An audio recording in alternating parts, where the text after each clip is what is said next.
Terimalah setiap pujian dan penyembahan kami ya Tuhan.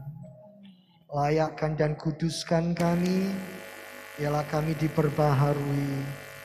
Dalam nama Yesus, haleluya. Urapan yang baru bagi kami semua.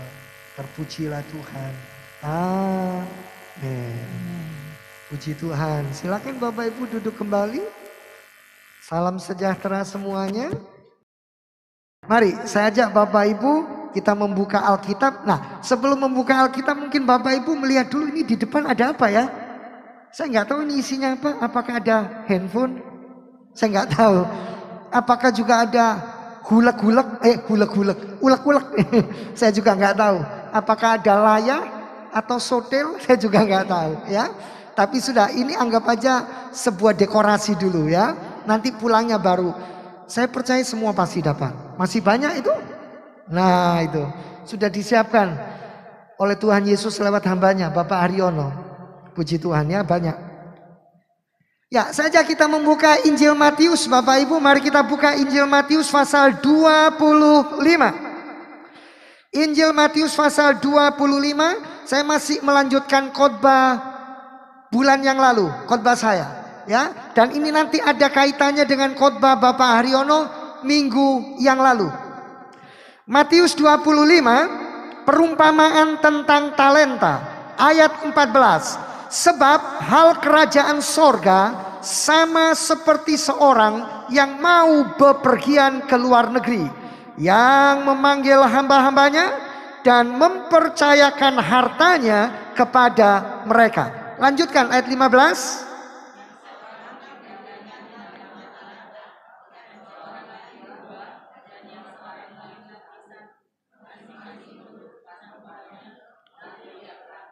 Segera pergilah hamba yang menerima 5 talenta itu.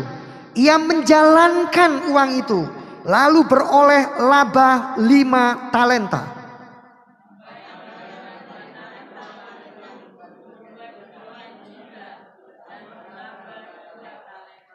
Tetapi hamba yang menerima 1 talenta itu pergi dan menggali lubang di dalam tanah, lalu menyembunyikan uang tuannya.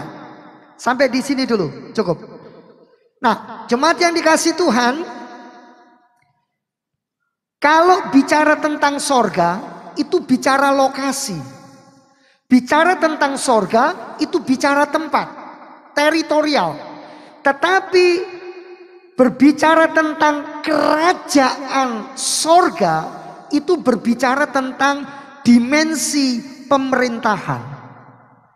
Dikatakan hal kerajaan sorga sama seperti seorang yang mau berpergian ke luar negeri, yang memanggil hamba-hambanya, mempercayakan hartanya kepada mereka, dan nanti sang tuan akan datang kembali.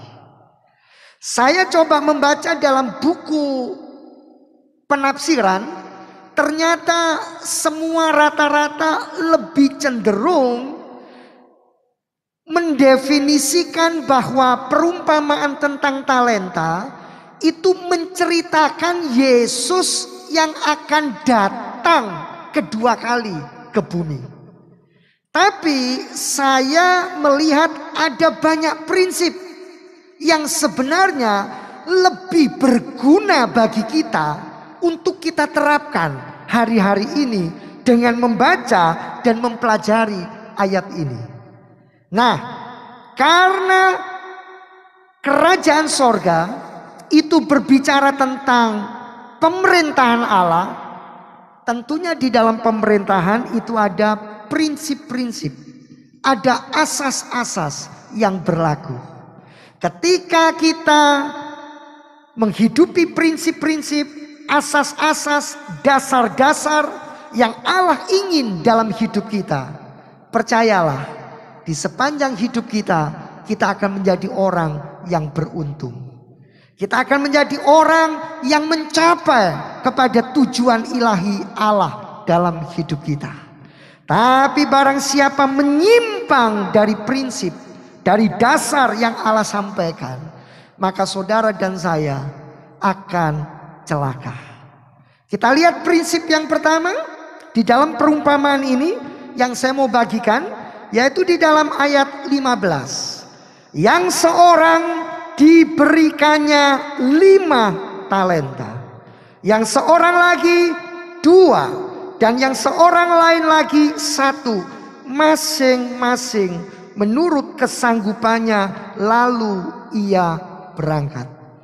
Saudara, prinsip yang pertama diwakili oleh kata yang seorang diberikannya. Kata diberikannya ini mengandung prinsip penting dalam hidup kita. Bapak Ibu, segala yang kita terima, seluruh kehidupan ini, semua asalnya karena Tuhan yang memberi. Berarti hidup saudara dan saya ini adalah kasih karunia Allah. Kata diberikannya itu juga mengandung arti ketika hidup ini saya terima sebagai kasih karunia Allah, maka hidup itu hanya berlaku 1 kali saja. Saudara tidak bisa berkata, Tuhan, saya ternyata nggak baik di sepanjang hidup saya. Tolong saya dilahirkan kembali supaya bisa menebus kesalahan di masa lalu. Tidak bisa. Karena hidup itu adalah pemberian Allah, kasih karunia Allah. Hidup itu hanya 1 kali.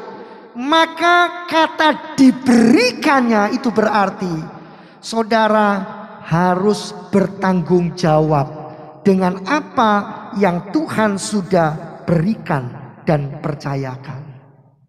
Kok nggak ada yang amin? Saudara tidak bisa mengisi hidupmu yang adalah kasih karunia Allah dengan seenaknya sendiri. Saya mau begini, mau apa? Memangnya Allah bisa apa? Jangan pernah berpikir seperti itu. Hidupmu harus diisi dengan penuh pertanggungjawaban. Ini prinsip yang pertama yang saya mau bagikan untuk Bapak Ibu dan untuk saya. Karena itu Paulus selalu berkata, aku ada sekarang sebagaimana yang aku ada. Ini karena kasih karunia Allah. Bukan karena kehebatanku. Bukan karena kegagahanku. Bukan karena kemegahanku.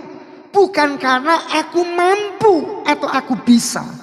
Semuanya semata-mata hanya oleh anugerahnya.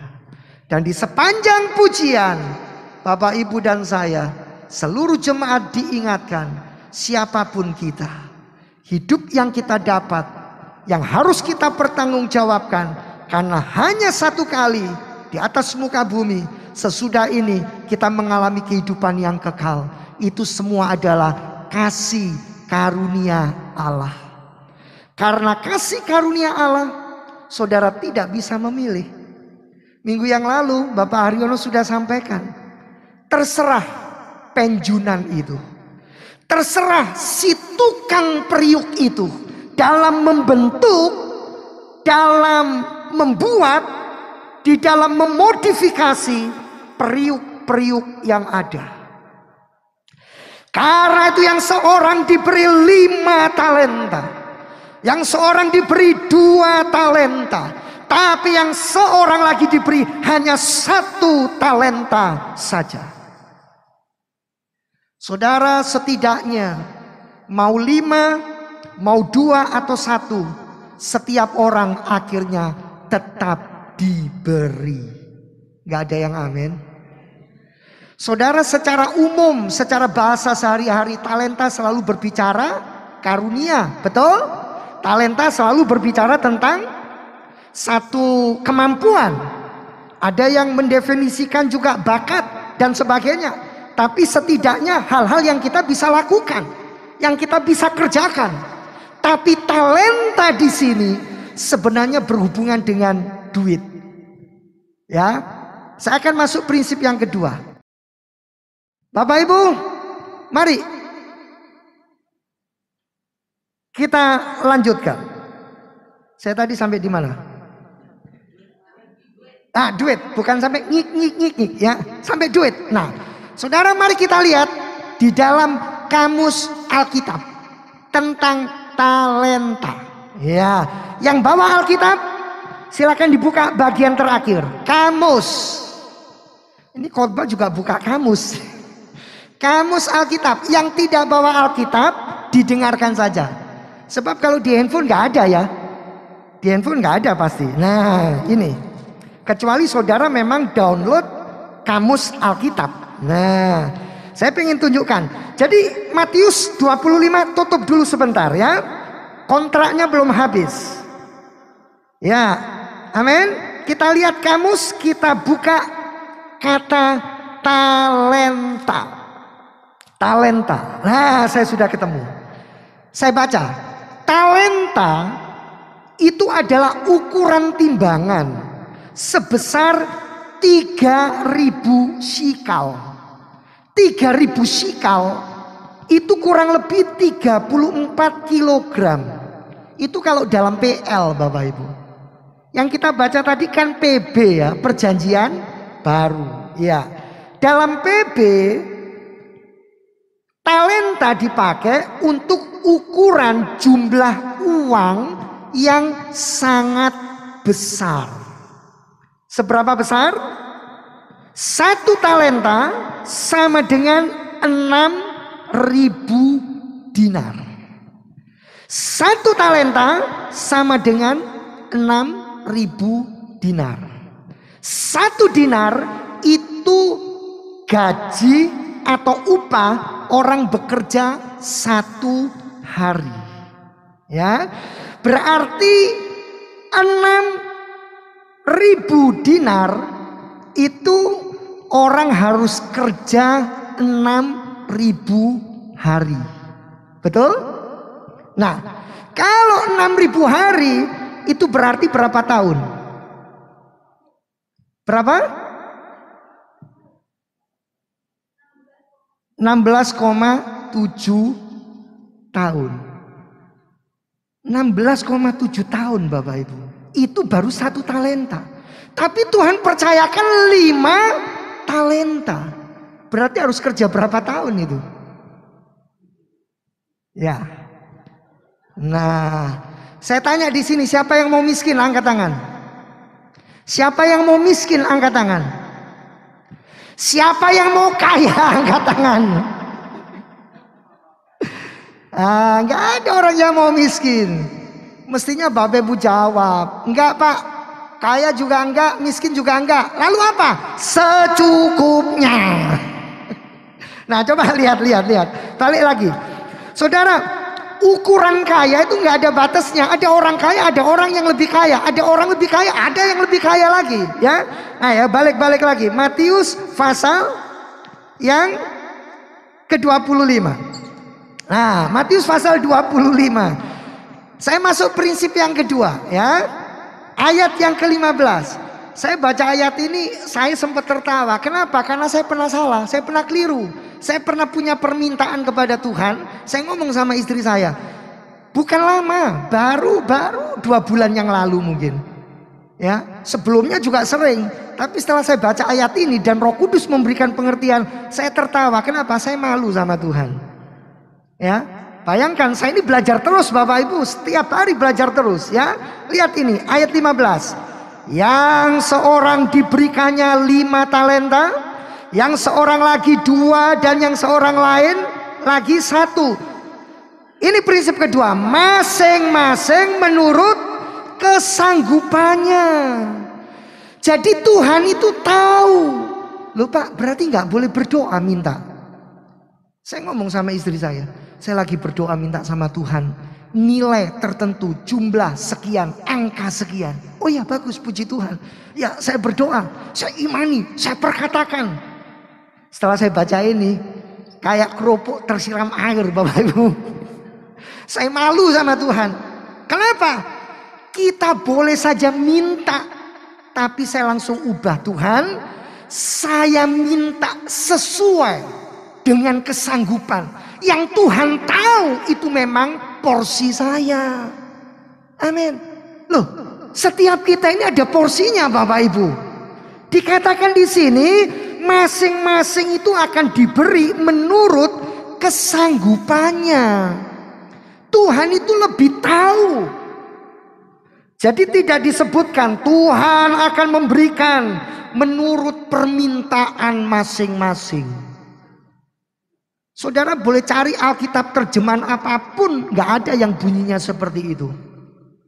Mintalah sesuai kemauanmu, mintalah sesuai isi hatimu, mintalah sesuai keserakahanmu. Apalagi malah enggak. Saya minta ampun sama Tuhan. Tapi bagian yang ini saya belum cerita sama istri saya. Saya bilang, Tuhan, yang kemarin saya ralat ya Tuhan, saya sekarang minta kepada Tuhan, tapi menurut dan sesuai bagaimana Tuhan Allah yang Maha Tahu mengerti kesanggupan dan keberadaan saya untuk mengelola itu. Saudara, bagian pertama tadi saya sampaikan, hidup itu adalah kasih karunia. Hidup itu adalah anugerah. Saudara hanya hidup satu kali. Baru sesudah itu hidup selamanya di sorga atau neraka. Tapi harus di sorga, jangan di neraka. Nah sesudah itu saudara hidupi hidupmu dengan tanggung jawab. Berarti apa? Yang Tuhan percayakan harus dikelola. Harus dikelola. Saudara harus menjadi produktif. Saudara harus pinter-pinter ngatur. Betul nggak saudara? Loh kok nggak ada yang amin? Ini benar. Yang diberi banyak diajari nggak sama Tuhan? Kamu saya kasih banyak loh ya, 5 talenta. Tak ajari caranya.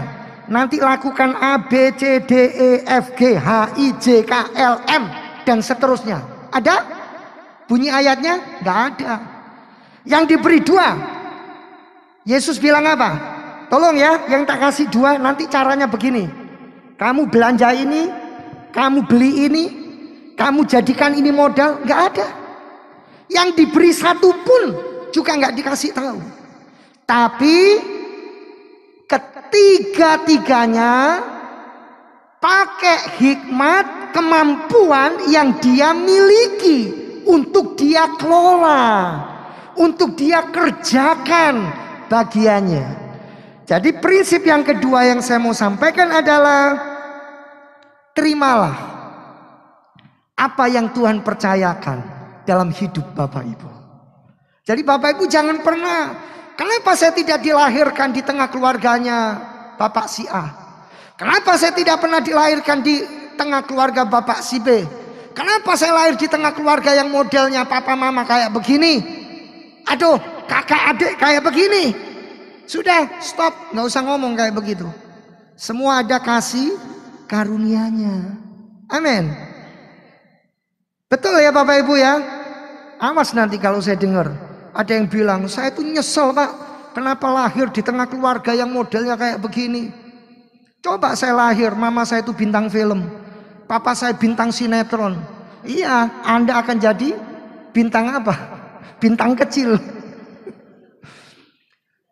Berapa banyak orang yang bilang, coba saya lahir di tengah keluarga yang wah tinggal beli mobil, buka laci, ambil uang. Nah, nanti beli apa lagi? Tinggal buka lemari, ambil uang. Saudara saya kasih tahu, kalau seperti itu tujuan hidup kita tidak akan pernah sampai menyelesaikan tujuan Allah dalam hidup kita. Ya, tidak akan pernah sampai. Kita kembali kepada ayat ini. Jadi Tuhan akan memberikan kepada masing-masing menurut kesanggupannya. Lalu dia berangkat. Saya tanya, siapa Tuhan di sini? Tuhan di sini adalah Yesus Kristus. Siapa hamba-hamba yang diberi? Gerejanya. Semua orang percaya, Bapak Ibu dan saya. Ya, lihat prinsip berikutnya yang saya mau sampaikan. Jadi mulai sekarang bertobat Bapak Ibu. Jangan klaim sana klaim sini. Jangan tuntut sana tuntut sini. Minta sama Tuhan, pokoknya Tuhan, saya nggak peduli. Yang saya minta adalah ini, saya imani dalam nama Yesus mobil Pak Aryono jadi punya saya. Tiap hari saudara lewat rumahnya tumpangi tangan terus, perkatakan, ini perkataan profetik Tuhan. Tidak peduli profetik, frokotok. Tuhan tidak akan dengar, Tuhan tidak akan kasih. Amin. Loh benar. Terus bagaimana Pak? Itu pernah itu pendeta si A, itu pernah itu pendeta si B, dan saya juga pernah sekian tahun yang lalu ketika transaksi rumah yang sekarang saya tempati. Begitu saya pegang kwitansinya, tanda jadi, saya sudah bilang, saya sudah punya rumahnya. Loh, belum bayar selesai, mana buktinya? Ini kwitansinya. Loh itu kan baru DP, cuma berapa? Enggak peduli, pokoknya tak imani. Saya perkatakan, saudara, ini tipis, nyaris dengan bahaya. Kalau orang itu tidak ngerti kebenaran Allah secara keseluruhan. Jadi saya belajar, saya harus belajar. Bapak Ibu juga harus belajar. Hati-hati, jangan melampaui apa yang Tuhan tidak izinkan saudara berada di sana. Coba buka dulu ayat yang disampaikan minggu lalu oleh Bapak Aryono. Roma 9. Roma 9. Ya, Roma 9. Roma 9 yang lalu. Ayat berapa itu? Yang tentang tukang periuk gitu. Ayat berapa? Saya buka juga ya, Roma 9. Roma 9 saya sudah kasih tanda di sana. Ya, ini ayat 16. Roma 9 ayat 16 dulu ya. Jadi hal itu tidak tergantung pada kehendak orang. Tidak tergantung kehendak orang. Ya, lihat ini. Atau usaha orang. Kenapa? Karena semua kembali bergantung kepada belas kasihan Allah, kepada kemurahan Allah. Ayat 20. Siapakah kamu, hai manusia, maka kamu membantah Allah? Dapatkah yang dibentuk berkata kepada yang membentuknya, mengapakah engkau membentuk aku demikian? Saudara yang diberi 2 talenta tidak bisa ngomel. Tuhan ini memangnya pandang bulu, pandang ras. Itu kasih 5, saya kasih 2. Lah yang satu lebih nelongso nanti. Yang satu akan berkata apa? Aduh kamu masih enak 2, aku cuma dapat 1. Ya, ini memang seringkali menjadi perdebatan. Coba kita lihat ayat 15. Sebab Allah itu berfirman kepada Musa, aku akan menaruh belas kasihan kepada siapa aku mau menaruh belas kasihan. Yang lebih radikal saudara. Ya, lebih radikal. Coba baca ayat 13. Ya, ini lebih radikal lagi. Seperti ada tertulis, Allah itu mengasihi Yakub. Saudara lihat ayatnya. Allah mengasihi Yakub, tetapi Allah membenci Esau. Ini teologi yang sulit Bapak Ibu. Ini ilmu tentang Allah yang tidak gampang. Kenapa? Allah yang penuh belas kasihan dengan sadar berkata mengasihi Yakub. Penipu tapi dikasih, tukang bohong tapi dikasih. Tapi jangan jadi penipu dulu supaya dikasih. Kasusnya beda. Lalu Allah membenci Esau. Itu dalam terjemahan lain disebut Allah itu dengan sengaja menolak Esau. Saudara, dari ini berkembang sistem teologi. Ada orang-orang yang memang sudah diselamatkan oleh Allah, tapi ada orang-orang yang memang tidak diselamatkan oleh Allah. Saya harus ngomong ini hati-hati ya. Tapi ini bukan bagian yang saya hendak sampaikan saat ini. Karena itu di dalam sistem teologi ada istilah predestinasi. Orang itu memang sudah ditentukan di dalam kekekalan Tapi ada orang yang memang sudah ditetapkan untuk tidak selamat. Ini saya harus hati-hati ya, jangan diterima mentah-mentah. Karena kalau Bapak Ibu terima ini, Bapak Ibu akan salah dalam menilai Allah. Ya, sebab itu harus ada pengertian yang jauh untuk disampaikan. Ya, teologi-teologi tertentu, gereja-gereja tertentu akan menyampaikan itu. Lalu yang menjadi pertanyaan, bagaimana? Lalu mengapa kita harus tetap menginjil, bersaksi, memberitakan firman? Karena saudara tidak pernah tahu siapa yang sudah ditentukan selamat dan tidak. Hanya Allah yang tahu. Ya, itu pengertian sampai sedalam itu, Bapak Ibu. Dalam hal mengerti belas kasihan Allah, siapa yang diterima dan siapa yang ditolak. Tapi oke, ini lupakan. Lupakan, anggap saja Bapak Ibu belum mempelajari dan menerima ini. Ya, ini bagian yang sulit. Mari kita kembali kepada Injil Matius 25.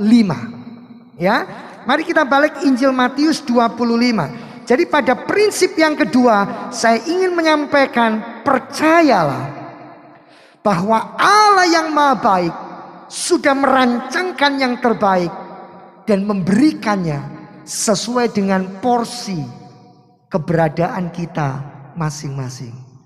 Dengan ini saya ingin menyampaikan, jangan pernah iri kepada orang lain.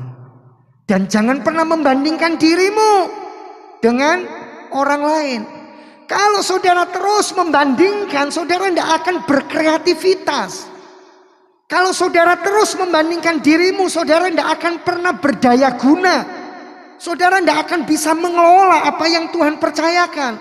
Karena saudara tidak berani melangkah. Contohnya siapa di dalam ayat ini? Yang cuma diberi 1 talenta. Dikatakan apa saudara? Ayat 18. Tetapi hamba yang menerima 1 talenta itu pergi memang. Pergi untuk apa? Bukan beraktivitas, bukan mengembangkan kreativitas, tetapi bablas, menggali lubang di dalam tanah, lalu menyembunyikan uang tuannya. Saudara, ada yang mengartikan, loh Pak, menabung itu kan baik, disembunyikan. Ini kan menabung.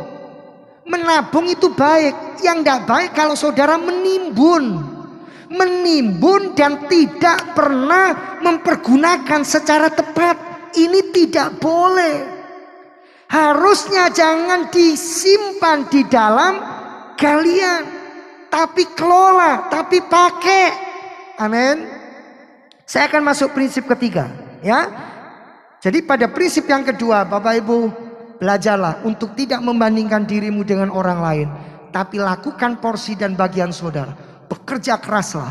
Ada orang yang malam gak bisa tidur, dia kerja, tapi pagi dia tidur. Ya, masing-masing punya kasih karunia-Nya. Kalau memang itu adalah saudara, ya kerjakan bagian saudara. Ya. Terus prinsip yang ketiga, kita baca sekarang mulai ayat 15. Yang seorang diberikannya 5 talenta, yang seorang lagi 2, dan yang seorang lain lagi 1, masing-masing menurut kesanggupannya, lalu ia berangkat. Nah ini prinsip yang ketiga. Segera pergilah hamba yang menerima 5 talenta itu. Apa yang dilakukan Bapak Ibu? Uangnya disembunyikan?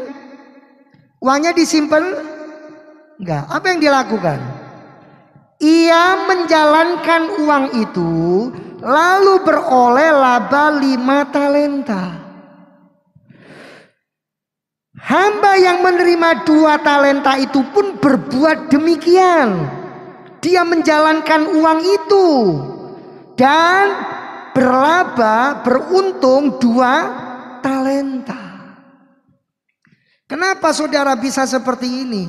Yang 5 akhirnya dapat 5, yang 2 dapat 2, tapi yang 1 nggak dapat apa-apa. Nah, lihat alasan orang yang ketiga ini. Lama, ayat 19, lama sesudah itu pulanglah tuan hamba-hamba itu, lalu mengadakan apa? Mengadakan perhitungan dengan mereka. Mengadakan apa?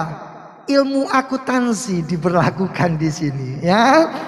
Biasanya orang akuntansi, orang accounting ini teliti ya. Hamba yang menerima 5 talenta itu datang dan ia membawa laba 5 talenta, katanya, Tuan, 5 talenta Tuhan percayakan kepadaku. Lihat ini, aku telah beroleh laba 5 talenta. Puji Tuhan. Semua katakan puji Tuhan. Maka kata tuannya itu kepadanya, baik sekali perbuatanmu itu, hai hambaku yang baik dan setia.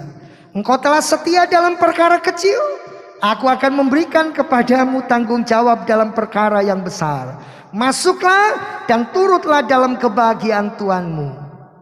Lalu datanglah hamba yang menerima 2 talenta itu, katanya, Tuan, dua talenta Tuhan percayakan kepadaku. Lihat, aku telah beroleh laba 2 talenta. Puji Tuhan. Semua katakan puji Tuhan. Ayat 23 ya. Maka kata tuannya itu kepadanya, baik sekali perbuatanmu itu, hai hambaku yang baik dan setia. Engkau telah setia memikul tanggung jawab dalam perkara yang kecil, aku akan memberikan kepadamu tanggung jawab dalam perkara yang besar. Masuklah dan turutlah dalam kebahagiaan Tuanmu.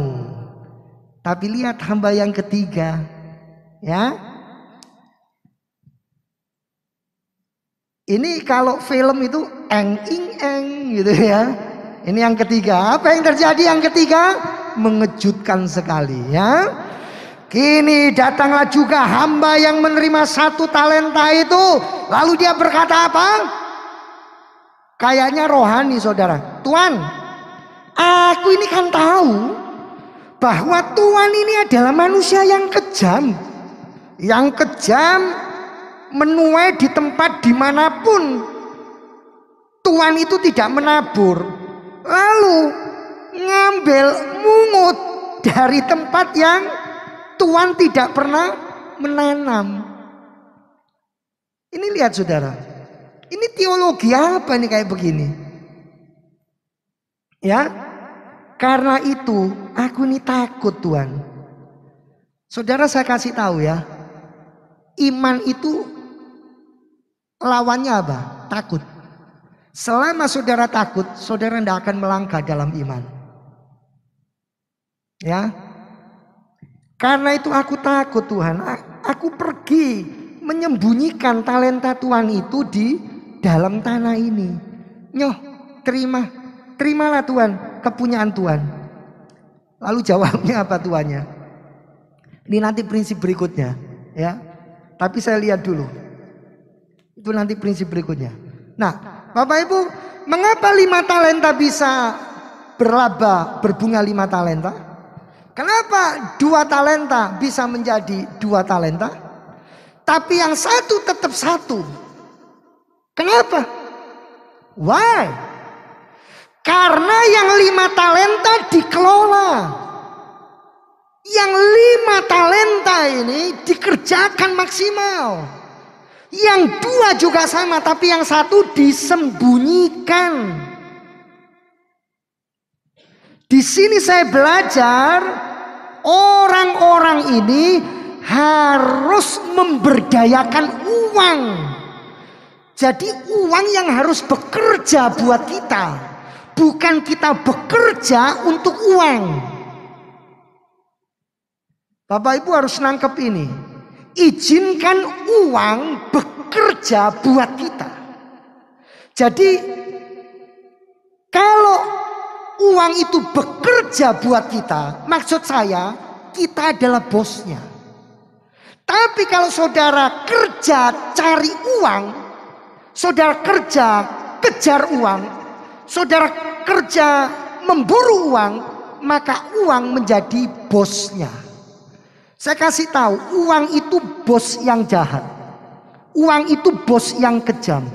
Uang itu bos yang sadis. Tetapi kalau kita yang jadi bos, kita peralat uang. Ya. Artinya berapapun modal saudara, saudara atur untuk uang ini yang kerja dengan maksimal. Ya tentunya saudara yang mengelola, tapi saudara bosnya. Bukan uang ada berapapun, kita akan merasa tidak cukup. Kita merasa tidak bisa. Kita merasa tidak mampu. Itu berarti uang jadi bosnya. Saudara jadi hambanya. Ya, balik Matius 6 ayat 24. Mari kita baca. Matius 6 ayat 24. Kita tutup sebentar Matius 25, Matius 6 ayat 24. Ini 1 bulan yang lalu saya sudah bahas. Minggu yang lalu Pak Haryono juga sitir. Saya akan sitir kembali. Matius 6 ayat 24. Bapak Ibu, tidak ada seorang pun yang dapat mengabdi kepada dua tuan. Amin. Karena jika demikian ia akan membenci yang seorang dan mengasihi yang lain, atau ia akan setia kepada yang seorang dan tidak mengindahkan yang lain.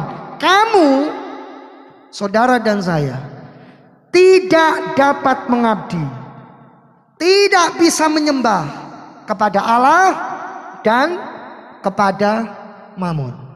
Ketika Yesus mensejajarkan dirinya, bahwa kompetitornya bukan iblis loh.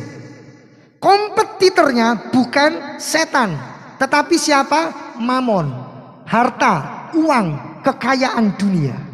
Ketika Yesus berkata seperti ini, Yesus berkata, aku adalah tuan, bos yang baik. Tetapi Mammon, uang, harta, itu bos yang jahat. Kalau saudara mengabdi kepada Mammon, saudara akan dibuat semakin serakah, semakin boros, sampai akhirnya hancur. Tapi kalau menyembah Yesus, Yesus akan membawa saudara investasikan semua yang engkau miliki buat kerajaan Allah, dan kau akan semakin dilipat gandakan.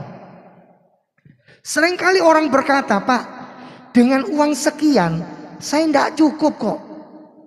Apalagi yang mau dikasih untuk pelayanan dan pekerjaan Tuhan. Dengan uang sekian tidak cukup. Saya akan beritahu, kalau dari nilai yang kecil saudara sudah bilang gak cukup, mau diberi nilai besar pun saudara akan berkata tidak cukup, masih belum cukup. Mau diberi lebih besar pun saudara akan berkata tetap tidak cukup.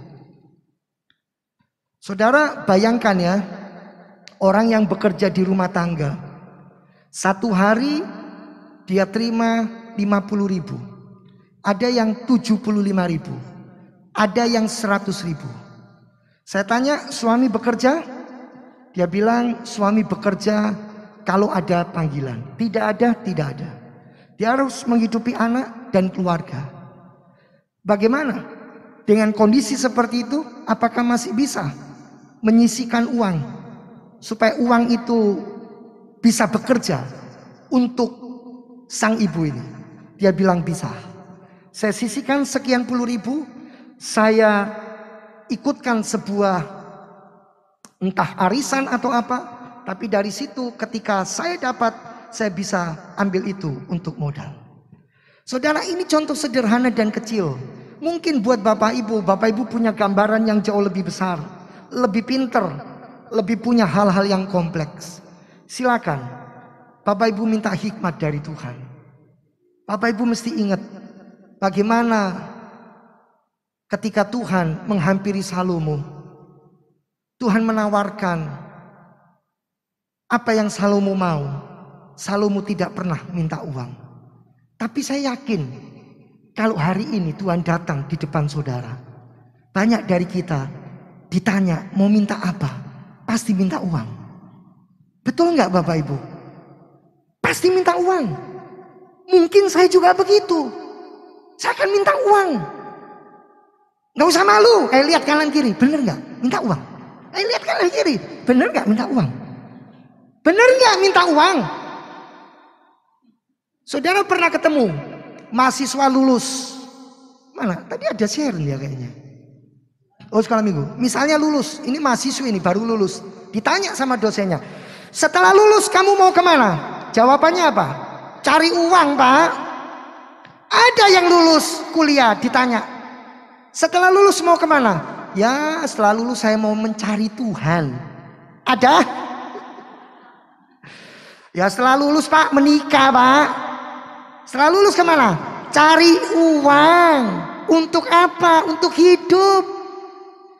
Ada yang ditanya setelah lulus cari siapa? Cari Tuhan Pak. Betul nggak Bapak Ibu? Kalau Tuhan datang di depan Salomo, Salomo berkata, aku tidak minta uang Tuhan.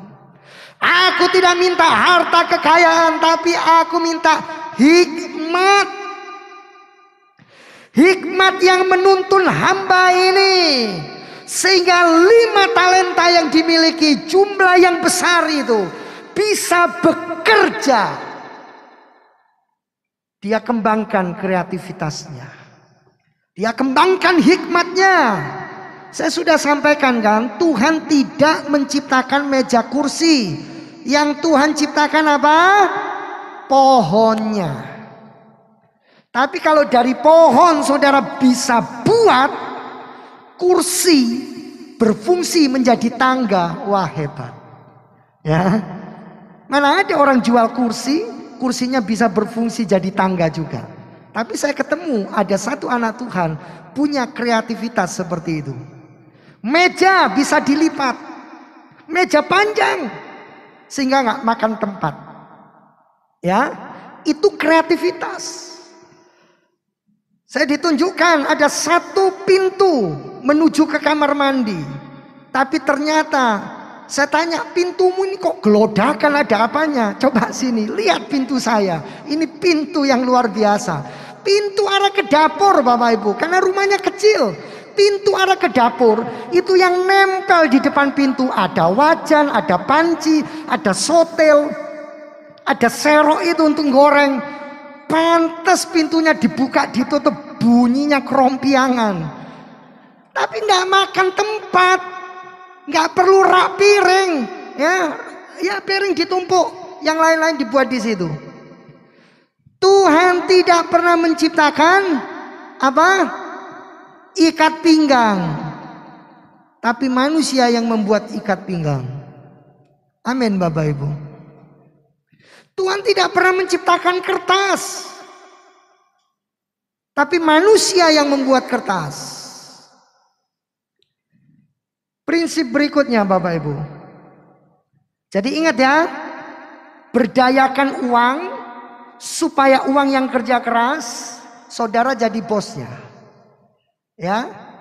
Tapi kalau saudara jadikan uang itu bosnya, saudara akan jadi hambanya. Percayalah Bapak Ibu, uang bukan segala-galanya. Tetapi segala-galanya butuh uang. Saudara tidak mungkin pergi ke toko, beli minyak goreng, lalu bilang, saya nggak bawa uang, tapi saya bawa firman Tuhan. Saya jemaatnya Pak Kris, jadi saya boleh minta minyak, saya nggak bayar, karena saya anak Tuhan. Orangnya akan bilang, kalau modelnya gini bukan anak Tuhan, tapi anak setan. Jangan pernah dipraktekkan. Bapak Ibu datang ke Pak Aryono, ke toko, lalu minta 1 kotak tisu dan bilang, saya jemaatnya Pak Kris, saya berhak dapat tisu. Saudara diusir nggak salah yang ngusir. Ya. Ingat baik-baik Bapak Ibu. Sekarang prinsip yang keempat ya, dalam kerajaan Allah. Saudara masih ngikuti saya atau ingat ikan ayam di rumah? Ya, Matius 25. Kita lihat ayat berikutnya ya. Matius 25 ayat berikutnya. Kita baca sekarang ayat 26 ya. Ini jawab tuannya kepada hamba yang menimbun tadi, yang menyimpan. Maka jawab tuannya itu, hai kamu, hamba yang jahat dan malas. Jadi kamu sudah tahu bahwa aku menuai di tempat di mana aku tidak menabur, memungut dari tempat di mana aku tidak menanam. Karena itu sudahlah seharusnya uangku itu kau berikan kepada orang yang menjalankan uang. Supaya sekembaliku aku menerimanya serta dengan bunganya. Sebab itu ambillah talenta itu daripadanya. Dan berikanlah kepada orang yang mempunyai 10 talenta itu. Karena setiap orang yang mempunyai kepadanya akan diberi. Sehingga ia berkelimpahan. Tetapi siapa yang tidak mempunyai, apapun juga yang ada padanya akan diambil daripadanya.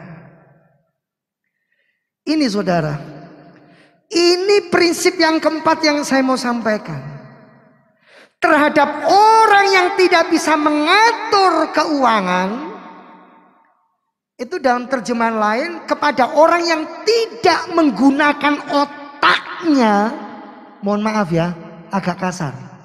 Orang yang tidak menggunakan otaknya, tidak mampu mengelola uangnya, maka jawab tuannya itu, hai kamu hamba yang jahat dan malas. Ini adalah sebuah kejahatan besar di hadapan Tuhan. Ngeri enggak Bapak Ibu? Saya betul-betul minta ampun sama Tuhan. Kalau orang itu tidak mampu mengelola keuangannya, Tuhan bilang apa? Dia dikategorikan orang yang jahat. Kalau disebut malas itu mungkin masih bisa membuat orang cuma ya tersinggung, marah. Tapi Bapak Ibu, Alkitab berkata, kamu adalah hamba yang jahat. Karena apa? Tidak bisa memberdayakan uang untuk jadi hamba dan kamu bosnya. Kalau uang itu jadi bos kita, kita adalah hambanya. Bangun tidur, yang dipikir duit. Lagi makan, yang dipikir duit. Lagi pergi, yang dipikir duit. Mau tidur, yang dipikir duit. Berarti duit itu bos saudara. Saudara bekerja untuk dia, bukan dia yang kerja untuk saudara. Saudara, Alkitab berkata, orang yang tidak mampu mengelola keuangannya, dia adalah orang yang jahat di mata Tuhan.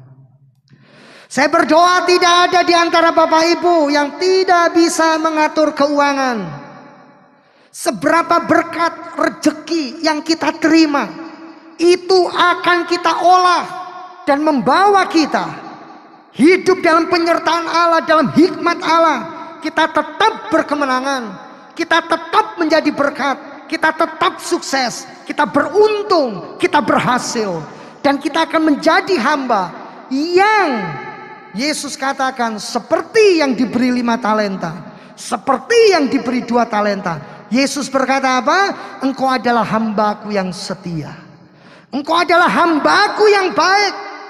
Aku akan semakin percayakan dan berikan lebih lagi, melampaui apa yang kau bisa pikir dan minta kepadaku.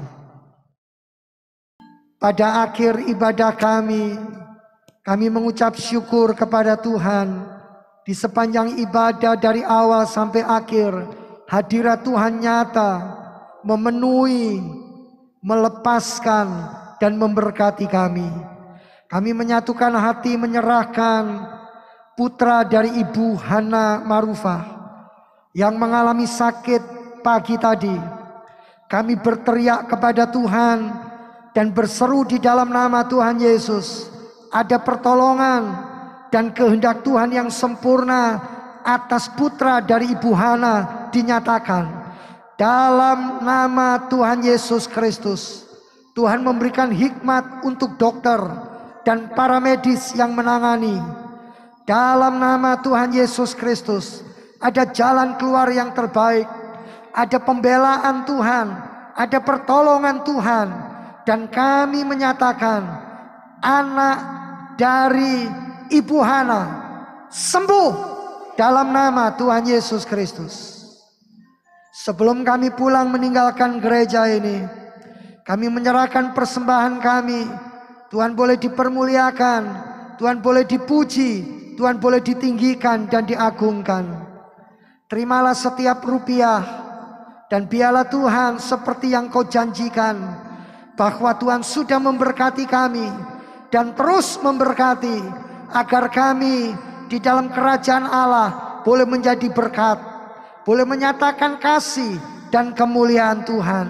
Terima kasih Bapa buat segala yang terbaik yang Tuhan sudah kerjakan dan berikan bagi kami. Kami menyatukan hati berdoa buat semua partner-partner pelayanan dimanapun beliau berada. Tangan kasih Tuhan, kemurahan Tuhan, pertolongan Tuhan melimpah nyata bagi semuanya. Beliau semua diberikan hati yang mengasihi Tuhan, yang menyembah Tuhan, hidup takut akan Tuhan. Bapak terima kasih untuk seluruh penata layanan yang melayani Tuhan di sepanjang ibadah. Baik WL, para singers, pemusik, hamba-Mu yang menyampaikan firman, kami jemaat yang sudah hadir, bahkan yang tidak bisa hadir karena satu dan lain hal. Dimanapun anak-anak-Mu berada, tangan kasih Tuhan, berkat Tuhan melimpah mengalir bagi kami semua. Kami mendoakan pemilu tahun depan akan berjalan lancar, baik dan damai.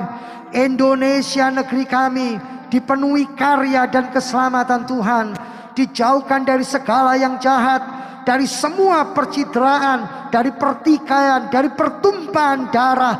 Presiden yang terpilih adalah hamba Allah yang Tuhan tetapkan bagi kami, dan biarlah kami tidak akan pernah salah memilih. Kami percaya Indonesia dikasih oleh Tuhan. Berkat Tuhan untuk pemimpin-pemimpin bangsa kami, baik Bapak Presiden dan wakilnya, semua jajaran menteri, TNI, Polri, pejabat tinggi tertinggi negara. Kami menyerahkan Tuhan agar negeri kami dari kota ke kota, dari desa ke desa, dari pulau ke pulau, semuanya dipenuhi kemuliaan Tuhan. Terima kasih Bapa. Gereja-gereja, hamba-hamba Tuhan, kami semua diberikan kesatuan hati. Terima kasih buat kasih-Mu, terima kasih buat kemurahan-Mu, terima kasih buat pertolongan-Mu. Sebentar kami pulang meninggalkan tempat ini dengan damai, dengan bahagia, dengan sukacita, dengan pertolongan Tuhan. Jemaat yang dikasihi Tuhan, angkatlah kedua belah tangan-Mu. Sekarang terimalah berkat dari Allah Bapa, cinta kasih kemurahan Tuhan Yesus di dalam persekutuan Allah Roh Kudus memimpin menyertai hidupmu sekarang bahkan sampai selama-lamanya. Pulanglah, terimalah berkatnya, dan jadilah engkau berkat di dalam nama Tuhan Yesus Kristus. Haleluya, amin. Selamat hari Minggu, Tuhan Yesus memberkati.